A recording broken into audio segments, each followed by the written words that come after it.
Olá, está no ar Administração em Debate, um programa do Conselho Regional de Administração do Rio de Janeiro.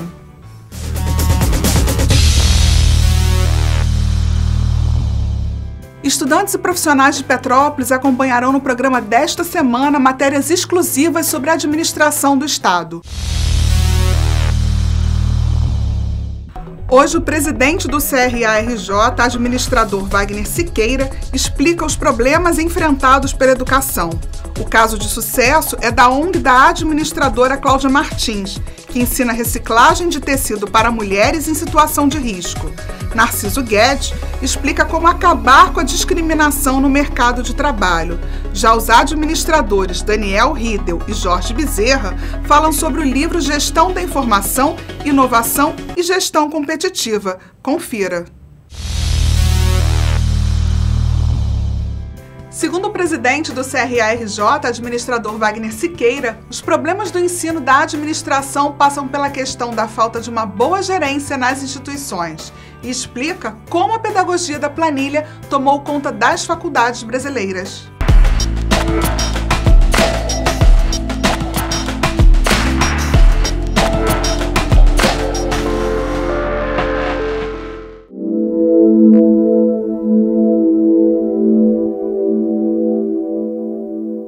Quero trazer hoje um detalhe, uma observação, talvez uma perspectiva um pouco diferente, que nem sempre é debatido. Pense bem, o curso profissional do administração são de 3.000 horas em geral. Quando a gente pensa que as atividades acadêmicas complementares, que foram criadas, evidentemente, no sentido melhor possível da formação profissional, não só para o curso de administração, mas para todos os demais cursos de formação profissional de nível superior, nos casos de administração vão de 100 horas a 300 horas. Vamos raciocinar aqui agora, as atividades acadêmicas complementares sejam de 300 horas. Então, você tem 3.000 horas, você tira 300 horas, você já tem um curso efetivo, né, de ensino direto em 2.700 horas. Bom, você tem que pensar também no estágio, né? O estágio profissional é, evidentemente, normalmente 10% do curso. Então, você pensa em mais 3 horas. 3.000 menos 300, 2.700, menos 300 agora de estágio, são 2.400 horas de estudo efetivo. As aulas de administração, antigamente, eram de 60 minutos. Negociações sindicais, representação dos professores, representação dos donos das faculdades, reduziu-se a aula de 60 minutos. A hora-aula no Brasil deixou de ter 60 minutos para 50 minutos. Estou falando aí no curso da manhã, sabemos que no curso da noite vai para 40 minutos, 45 minutos. Quando a gente pensa em 3.000 horas de uma aula que se reduziu hora-aula de 60 para 50, você tira 400 minutos da formação profissional. Então, aquele curso que era de 3.000 horas já chegou a 2.000 horas. Bom, aí tem a famosa atividade de pesquisa, de textos, complementar, fazer monografia. Vamos estimar em torno disso, de 200 horas. Estamos aí então com um curso de 1.800 horas. Será que alguém pode se formar como administrador efetivamente na área de recursos humanos, com formação em recursos humanos, com formação em logística, com formação em marketing e por aí vai, né? Apenas com 1.800 horas efetiva de aprendizado? Essa é uma questão que não pode ser esquecida. Estamos discutindo muito a pedagogia. Talvez estejamos precisando mais de aula do que efetivamente de tanta discussão de este ou aquele método. Claro, o método ajuda, mas a falta de aula efetivamente consagra uma formação possivelmente, em muitos casos, deficiente para o estudante de administração, que ao sair profissional acaba sendo, né, colocado às feras e tem que se virar, aprendendo sozinho, fazendo outros cursos, sempre é necessário isso. Mas, em verdade, 3.000 horas não são efetivamente traduzidas em efetivo exercício de atividade de ensino de apenas 1.800 horas. Pedagogia do oprimido? Não. Pedagogia da planilha.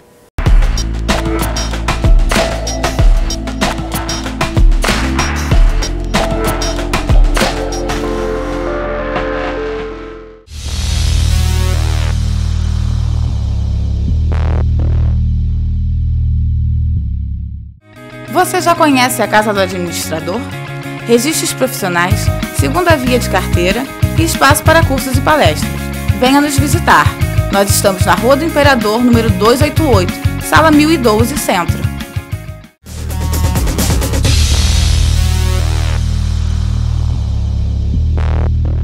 No caso de sucesso de hoje, mostramos a ONG Recicla Tecidos, onde a administradora Cláudia Martins coordena um projeto que ajuda mulheres carentes, em situação de risco, a se reerguer ganhando dinheiro com a venda de colchas e ajudando o meio ambiente. Veja agora.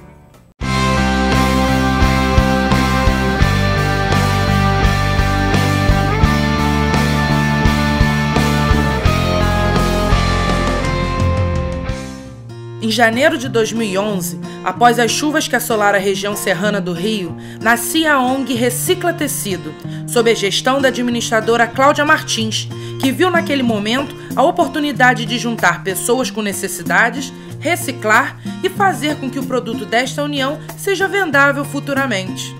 Primeiro, o Recicla Tecido ele precisa ser um transformador, né? Não só para Petrópolis, mas para todos os municípios têxteis do Brasil. Porque nós temos uma lei que é a Lei de Logística Reversa, que é a Lei 12.305. Então, desse momento em diante, onde a gente conseguir sensibilizar o Recicla Tecido dentro dessa lei, a gente vai conseguir adequar todos os municípios ao Recicla Tecido, né? De que maneira? Você pega o teu resíduo, você transforma o teu resíduo em tecido, em produto, e esse produto deixa de ir para o lixo, fazendo a geração de emprego e renda. Inicialmente, as mulheres que trabalham na organização são aquelas que estão em situação de vulnerabilidade social. São mulheres que não estão empregadas no momento, são mulheres que não têm uma habilidade ainda com a máquina de costura. Mas por que a gente preferiu a área de têxtil? Porque nós estamos num polo têxtil. Nós estamos falando de uma cidade têxtil. Então, 70% do emprego em Petrópolis é dado para a área têxtil. Então, nada mais justo do que geração de emprego e renda ser na área têxtil. Então, no momento que você busca qualidade, você tem que falar com essas mulheres. Façam melhor, caprichem na costura, né? Façam a reciclagem ser um produto mais bonito e elas estão prontas para o mercado de trabalho. Então, essas mulheres em vulnerabilidade social são as primeiras. São encaminhadas pela CETRAC, a Secretaria de Trabalho e Renda daqui de Petrópolis.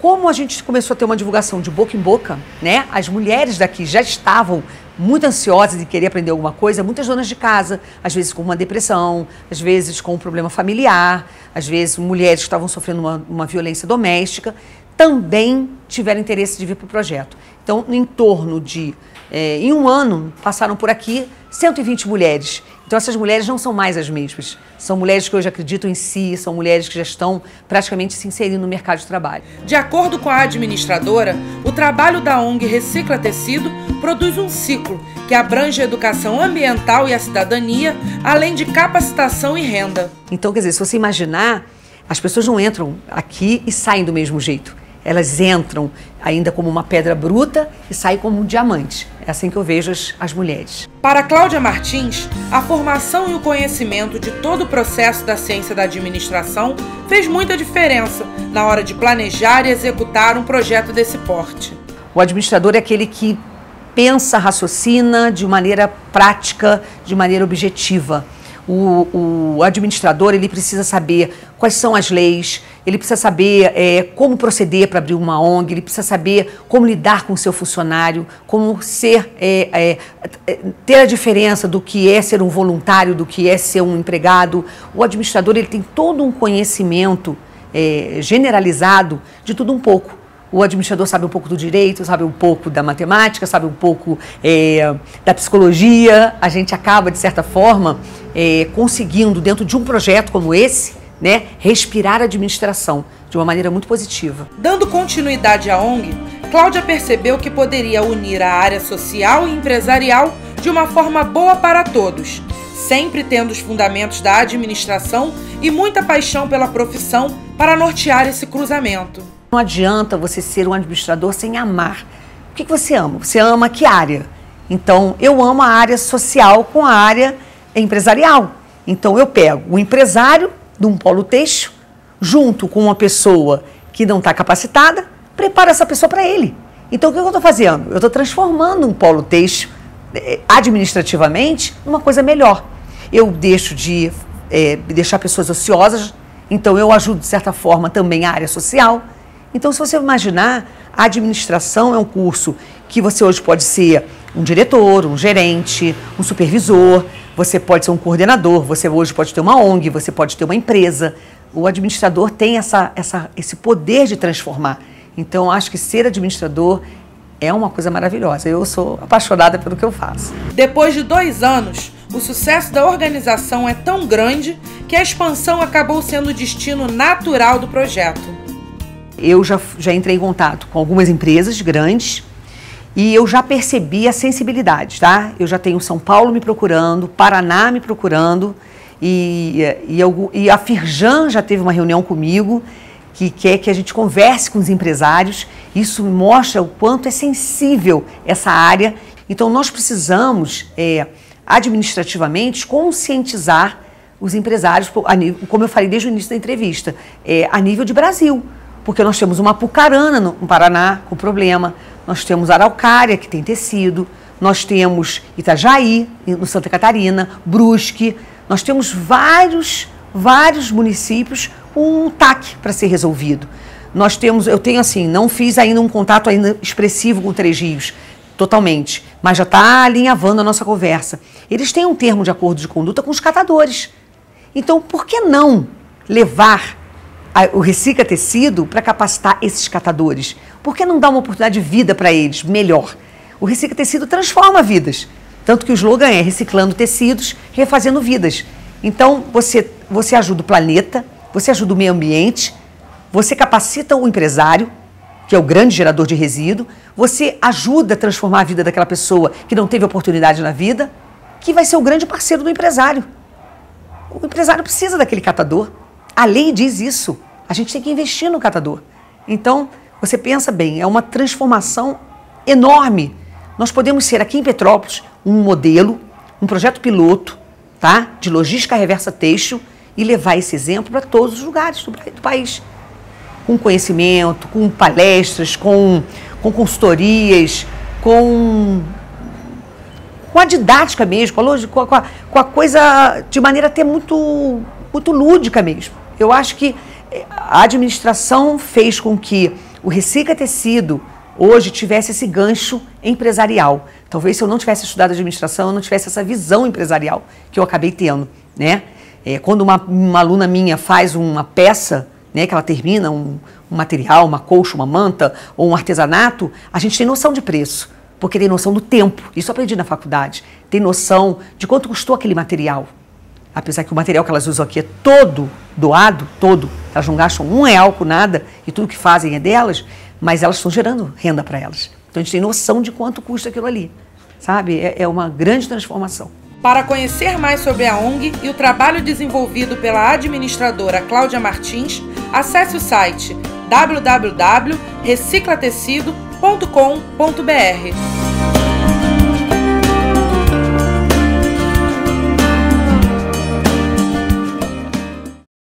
Você já conhece a Casa do Administrador?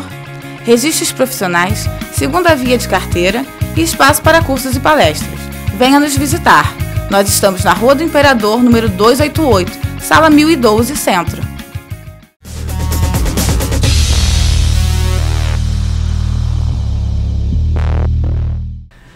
De acordo com Narciso Guedes, o problema da discriminação dos deficientes no mercado de trabalho merece ser estudado pelos gestores a fim de que não se repita mais dentro das organizações. Conheça melhor o ponto de vista do profissional sobre esse tema.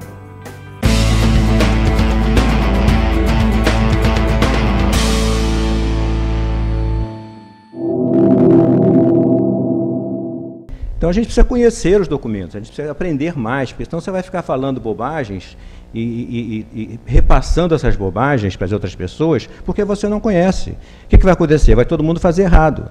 Então, frequentemente, no Ministério do Trabalho, eu sou médico do trabalho, recebo telefonemas, indagações de médico do trabalho, será que eu posso incluir esta pessoa com tal e tal problema na empresa? eu pergunto assim, escuta, você já estudou a Convenção Internacional? Você já leu a Convenção? Você já deu uma olhadinha para ver o que a Convenção diz? Eu num dia a gente aqui não trabalha. Mas como não? É decreto, é um decreto presidencial.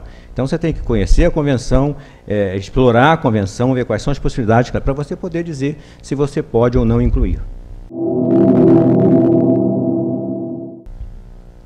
E aqui tem mais um quadrinho do Pé Aleijado, que é do não é aquele Rivera, marido da Frida Kahlo, não, esse foi posterior. Ele pintou um deficiente, ele tem um encurtamento do membro inferior direito que não consegue apoiar a planta do pé no chão, mas ele está com uma aparência muito feliz, me parece muito simpático, quer dizer, porque está com seu bornalzinho, em bornal, indo para o trabalho, certamente na lavoura, então mostrando que a pessoa, isso é um fator terapêutico, se você está inserido na vida da sociedade, né? E não é menosprezado e relaxado e deixado num canto como se fosse um fardo muito pesado para ser carregado. Em função dessas modificações todas, o Ministério do Trabalho alterou, porque as empresas precisavam, quando eram notificadas, apresentar o número de pessoas com deficiência que elas têm contratada, em função disso, saber se elas estão cumprindo ou não a cota, a gente mudou isso em função da declaração. Então, agora, a decisão, o papel simplesmente dizia assim, a empresa tem tantas pessoas com deficiência e o médico assinava embaixo sobre as formas da lei. Aí eu fui fazer uma palestra na Associação Brasileira de Médicos do Trabalho e disseram, mas você bota lá sobre as formas da lei? Ué, mas a gente vive sobre as formas da lei. Você sabe que você tem que cumprir todas as leis, senão você não pode viver, você sabe que não pode matar, que você não pode roubar, então você não pode incluir na cota pessoas que não sejam deficientes. Então, era simplesmente uma declaração dizendo quem eram deficientes. Agora a gente colocou uma definição mais clara, dizendo que a decisão da inclusão foi baseada na história de vida da pessoa, por causa dos impedimentos que ela vai relatar para o médico, do exame clínico, dos exames complementares, e na indicação de acompanhamento diferenciado pela equipe de recursos humanos. É claro que essa pessoa tem que ter um olhar diferenciado de quem trabalha na empresa com relação ao seu potencial maior, que são as pessoas. Depois vem os dados da empresa, o médico do trabalho com a identificação e o diretor da empresa, para que a direção da empresa conheça quem está inserindo, né, quem está incluindo e por que está incluindo e que medidas vai ter que tomar, que às vezes é muito fácil, a gente vai fiscalizar, a direção da empresa nem sabe quantos deficientes tem. Eu fui assistir outro dia uma integração, eu estava fiscalizando, falei, deixa eu assistir a integração, mas não fala que eu sou gestor fiscal do trabalho, não. E havia 6 surdos nessa integração, e a psicóloga apresentou a toda a empresa, numa projeção muito bonita, e sem se preocupar que os surdos não tinham a menor noção daquilo que ela estava falando. E como é que essas pessoas vão ficar nessa empresa? Aí eles reclamam sempre, o deficiente tem uma rotatividade muito grande. Tem sim, se ele for mal recebido, ele não vai ficar na empresa. Ele não vai conseguir se ambientar naquele local de trabalho. Só para mostrar a vocês o valor do auto de infração, porque se as empresas não conseguem contemplar o número que precisam, elas têm que pagar um auto de infração. Tem um grupo de trabalho, chama-se GECTIPA, Grupo de Fiscalização de Cotas e Combate ao Trabalho Infantil. Então, você notifica a empresa leva essa declaração de quantas pessoas ela tem contratadas como deficientes, e se ela não tem, eu coloquei aqui, por exemplo, a letra Z, ela não contratou Z pessoas, tá? E tem um fator de correção que varia pelo número de empregados da empresa. De 100 a 200 são 2%, 201 a 500 são 3%, 501 a 1.000 são 4%, e tem um valor mínimo, que é R$ 1.153,83. Esse valor é desse ano passado, eu não tenho ainda o número de 2012, porque o INSS, a Previdência Social, corrige esse valor mínimo anualmente, tá? Então, qual é o valor do auto de infração? É o total lá de empregados que eu não contratei, multiplicado por esse valor mínimo, que é 1.153, e pelo fator de correção, que é 2,5%. O máximo que se pode atingir é R$ 115.683,40. Isso se a pessoa não conseguiu, a empresa, não conseguiu contratar e ela foi notificada, ela então precisa pagar esse auto de infração. Isso aí, para vocês verem, é um quadro que foi pintado por uma pessoa que não tem os 2 braços, pintou com a boca, né? Uma pessoa que tem essa habilidade, né, que consegue fazer isso, a gente tem que pensar, não é possível que essa pessoa não possa ser útil de alguma forma na sociedade, né? Então, eu agradeço a vocês. Só para lembrar uma coisa que eu acho muito importante, que a gente, muito facilmente, desculpa ou perdoa uma criança que tenha medo do escuro, né? Isso é muito comum ter medo do escuro, mas a maior tragédia da vida, quem disse isso foi Platão, é a gente conviver com pessoas que têm medo da luz. Então a gente precisa ter luz, a gente precisa aprender, a gente precisa pesquisar para que a gente possa, a administração acho que é importantíssima dentro dessa gestão empresarial e trazer ideias novas. E a gente precisa trabalhar com coisas que estão de fato acontecendo agora e a gente precisa trazer para a nossa empresa ideias que possam realmente fazer com que as pessoas aprendam a conviver com as diferenças, porque isso elas só vão ganhar. A gente só aprende, como eu já disse, com os diferentes. Muito obrigado.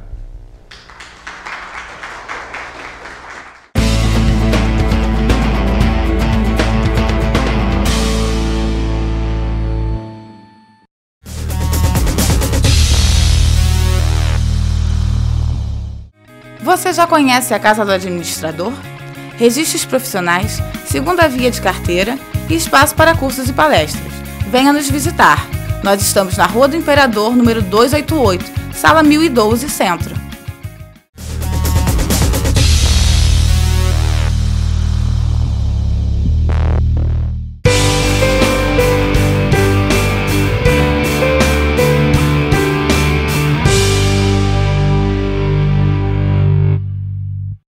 O projeto Estudando com o Autor do Conselho Regional de Administração hoje traz 2 administradores e um jornalista para bater um papo com a gente sobre o livro Gestão da Informação, Inovação e Inteligência Competitiva. Jorge Bezerra, como vai? Tudo bem? Como vai, Kátia? Tudo bem. Seja bem-vindo à nossa TV. Cláudio Starek. Oi, Kátia. Tudo bom? Tudo ótimo. E o Daniel Riedel, que já é nosso conhecido aqui do CRA. Satisfação de estar aqui de novo. Para todos nós. Para a gente começar a conversar sobre o assunto, eu queria que eles me falassem um pouquinho sobre a ideia do livro. Como é que esse livro foi construído? Cláudio. Bom, o livro, na verdade, ele surgiu de uma necessidade. Havia um gap, uma lacuna no mercado sobre formação de um administrador e de um profissional de informação com uma referência que pudesse realmente abordar esses temas, e são temas extremamente importantes. E foi aí que nós escrevemos o primeiro livro. Reunimos 23 autores para falar sobre gestão da informação e inteligência competitiva. E esse livro precisava ser atualizado. Foi quando nós tivemos a ideia de fazer um segundo livro, que é esse, Gestão da Informação, Inovação e Inteligência Competitiva, e que reúne 20 autores discutindo esses 3 temas. É o primeiro livro que tem esses 3 conceitos juntos. Então nós acreditamos que esse livro vai ser referência nessas áreas. E esse livro foi criado para dar suporte a cursos de graduação e pós-graduação em administração. Então, Jorge, a gente pode dizer que esse livro ele vai desde o estudante, do tecnólogo, até os formados já, que já estão na ação, no trabalho, os administradores que já estão fazendo MBA? É verdade, cara. Ele tem a pretensão de dar essa base, essa fundamentação, não só para ele conhecer o que é informação e também ver a aplicabilidade disso. O livro hoje, nós sabemos disso, a editora não dá esse retorno, ele está sendo muito usado nessa parte de trabalhos finais de curso, de monografias e até mesmo tem notícia de dissertação. Os tecnólogos também estão usando, é interessante falar também. E as empresas que estão nas suas sempre reengenharias, elas adotam, elas gostam de fazer. As empresas que estão com universidades corporativas, que é o caso de Petrobras e outras assim, estão usando já esse livro como nas suas bibliotecas. Daniel, conta um pouquinho pra gente sobre o livro. Tá, vou me concentrar um pouco mais na parte que eu tive aí a satisfação de contribuir, que foi uma ideia de repensar a estratégia empresarial a partir de outros pilares de competitividade. Nós estamos vivendo aí num ambiente de competição extremamente acirrada, uma competição cada vez mais, né, que acaba sendo predatória de algum modo, né? E a nossa intenção é pensar de que modo que a inteligência pode contribuir para uma outra competitividade. E aí nós estamos tentando vislumbrar um cenário de uma competitividade que seja sustentável, ou seja, que ela procure dar resultados não somente na perspectiva econômico-financeira, mas que também tenha consideração com a questão ambiental e com a questão social. Ou seja, a premissa nossa não é de uma competitividade a qualquer custo, mas é uma competitividade que respeite o planeta e que promova uma certa justiça social. Esse é o desafio, essa é uma inquietação que a gente procura passar no livro. Cláudio, você organizou o livro e, como jornalista, talvez o seu olhar seja diferente dos dois administradores. De que maneira a gente consegue organizar todas essas informações que chegam hoje para a gente com tantas mídias sociais, tantos impressos, tantas emissoras de TV e de rádio? De que maneira a gente consegue gerir tudo isso? Esse é o nosso grande desafio, né? Tanto para um administrador, quanto para um jornalista, quanto para um economista, um engenheiro, um médico, enfim, qualquer que seja a área. Nós estamos saturados de informação. Algumas pesquisas mostram que diariamente somos bombardeados por mais de 12 mil mensagens publicitárias, mas nós não respondemos de forma positiva a 12 dessas 12 mil mensagens. Então você imagina a quantidade de informação que ela realmente é descartada, simplesmente descartada, porque vivemos num mundo com excesso de informação, mas na prática com muito pouca informação relevante, principalmente para ajudar no processo de tomada de decisão das organizações, que é o foco do nosso livro. No livro nós propomos algumas, não vou falar receitas, porque nós não acreditamos em receitas de bolo ou em fórmulas prontas. Nós apresentamos várias metodologias ou ferramentas, e uma delas, para ajudar no começo dessa discussão, é o que nós chamamos de gotejamento informacional. O que é o gotejamento informacional? É levar a informação certa para a pessoa certa, no momento certo e no formato mais adequado. Eu costumo dizer que isso é simples e difícil ao mesmo tempo, porque requer que toda a organização esteja vocacionada nessa direção, para levar realmente informação relevante que ajude no processo de tomada de decisão e dessa maneira diminuir o risco de um processo de decisão. Jorge, você como professor que está à frente de algumas cadeiras, e como é que esse livro contribui para o estudante? Pois é, ele ajuda bastante na dúvida, o aluno, até mesmo o profissional, qual a diferença da informação para a inteligência e para a inovação? Qual é a diferença disso? O livro, ele começa a dar essa luz para esse pesquisador, não vamos chamar nem de aluno, desse pesquisador. Ao mesmo tempo que ele começa a dizer que isso tudo, o mercado tem demandas para isso aí. E demandas, graças a Deus, que as pessoas ainda não conseguiram resolver. Isso para nós, para o profissional, é muito bom, porque ele é um provedor de solução ou de soluções para, de repente, começar a ajudar algum tipo de desenvolvimento lá na sua empresa ou também na sua carreira. Eu acho que isso é um livro que, para os alunos que querem seguir uma carreira acadêmica, fortalece bastante. Para um que quer uma certificação hoje, também é um viés muito interessante. E até para concurso público. O livro está sendo adotado por várias organizações que fazem provas de concurso público como referência nessas áreas: gestão da informação, inovação e inteligência competitiva. Para as empresas, ele pode ser utilizado da mesma maneira como o Jorge falou para os pesquisadores, né? Você tem aí uma diferença, né, no pensar empresarial com relação ao pensar acadêmico. O pensar empresarial ele é mais pragmático, né, ele é mais imediatista, né?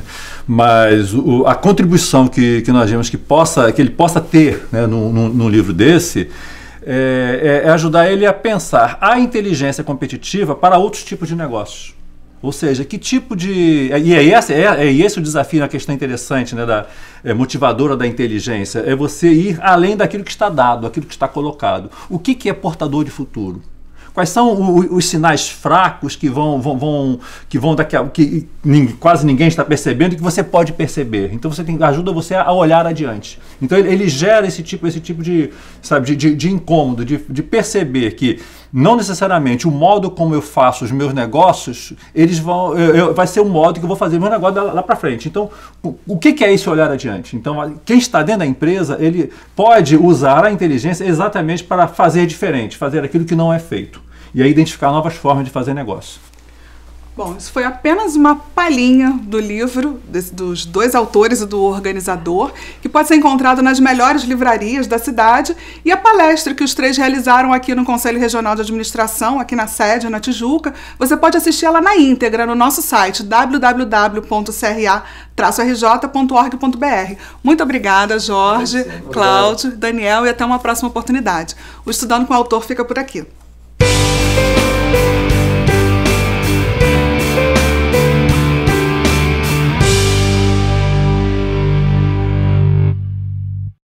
Na semana que vem, nos vemos por aqui em mais um Administração em Debate. Até lá!